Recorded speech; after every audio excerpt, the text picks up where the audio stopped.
Hello again. This is my second video in my series, which I've apparently decided to call God the Failed Hypothesis Strike, whatever number I'm on. So, like I said in my last video, this is my copy of God the Failed Hypothesis by Victor J. Stenger, which I'm still pretty sure is how he pronounces his name.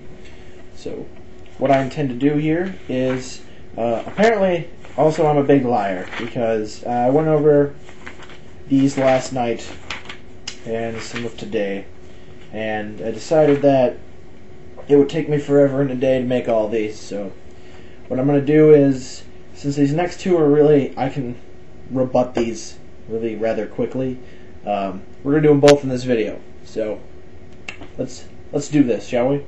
The first one, which I mentioned in my last video, and I'll put that up to the camera in case you guys want to, it's that one right there. The Worship and Moral Agency. So if you want to stop the video and read it, you're welcome to. I will read it to you. It says, Preface 1, if any being is God, he must be a fitting object of worship. I have no problems with that.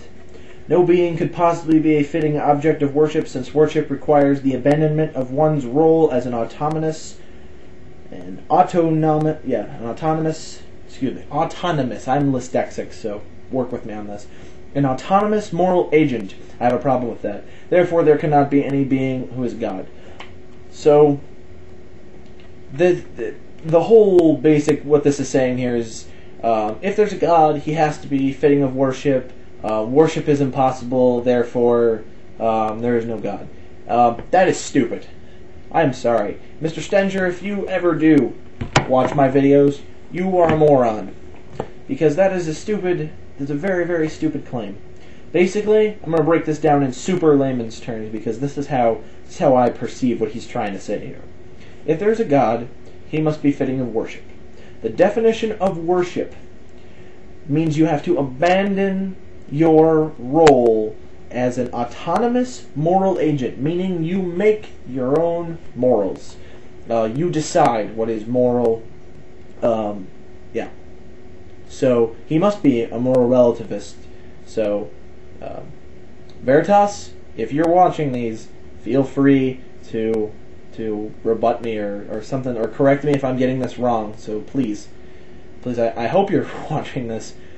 Please feel free to let me know if I got this right. But from what I understand, autonomous moral agent means you're making your own morals. So to worship something means you're giving up that right, and that's my dog. But so therefore there can be no God. That's ridiculous. Christians, that's kind of one of the underlying things about religion, is you obey the morality of your religion, of your specific religious sect, or whatever your God commands you. So, I really don't know what to go there. He's basically saying everybody who worships is worshiping wrong, that worship is impossible, which is a ridiculous insinuation, and that is wholly a huge problem with this idea. So, that's one down. The second one is one I've heard countless times, and I'm here to settle this. The problem of evil. You guys can take a look at that. It's right there. Feel free to pause and read. I can't hold this book still, but I will read it to you, for those of you who don't feel like doing so. If God exists, then the attributes of God are consistent with the existence of evil. Since the attributes of God are not consistent with the existence of evil, therefore God cannot exist. Now, the one problem with this, and this does not hold true to my God, but the problem of evil does not exist for a malicious God, or a God who is capable of producing evil. So, this really, really only holds true for the Judeo-Christian God. And I will never say Judeo-Christian Islamic God again. And I think in my next video, when I do Perfect Creator, I'll probably cover that then. But here is my problem with the problem of evil. And I've heard this rebut. I did not come up with this. Someone much wiser than myself. I've been told that Albert Einstein actually came up with this when he was young. And so, be that the case, I'm proud to use it today. Basically, the counter argument goes like this. Does cold exist? No. Cold does not in fact exist. Heat exists. We perceive things to be cold, but it is merely a way we describe something that is lacking heat. Heat is energy. So you can have more or less heat. Something can be more hot than something else.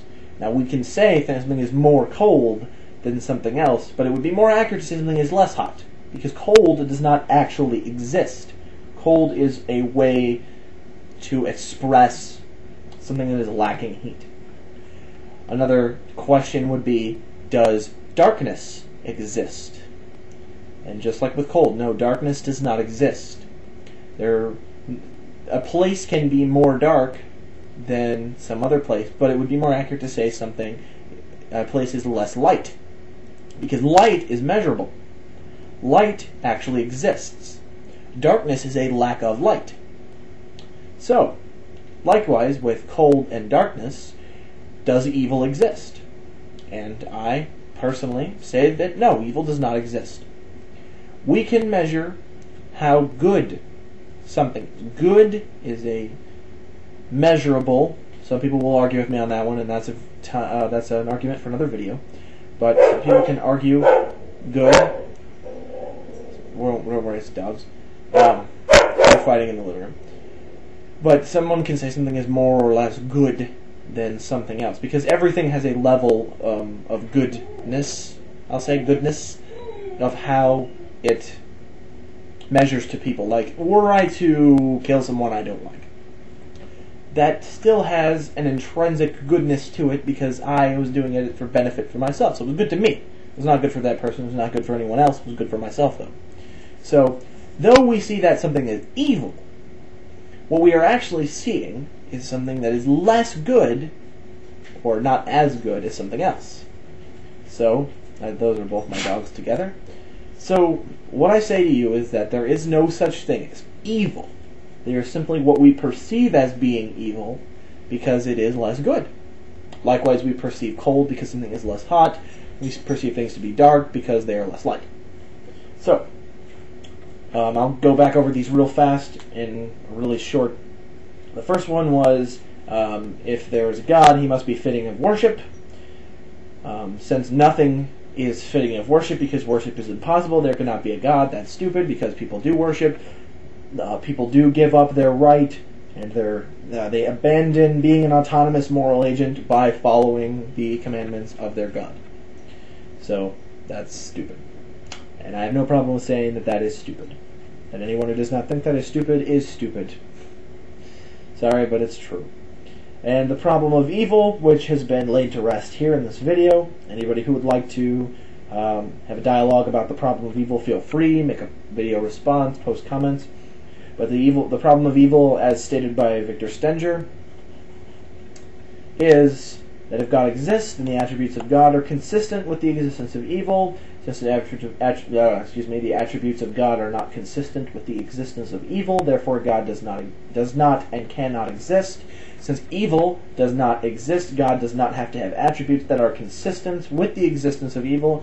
And technically, since God does not produce evil, man produces things that are less good than what God produces. God cannot produce evil. It is not possible for anything that is evil to be produced by God.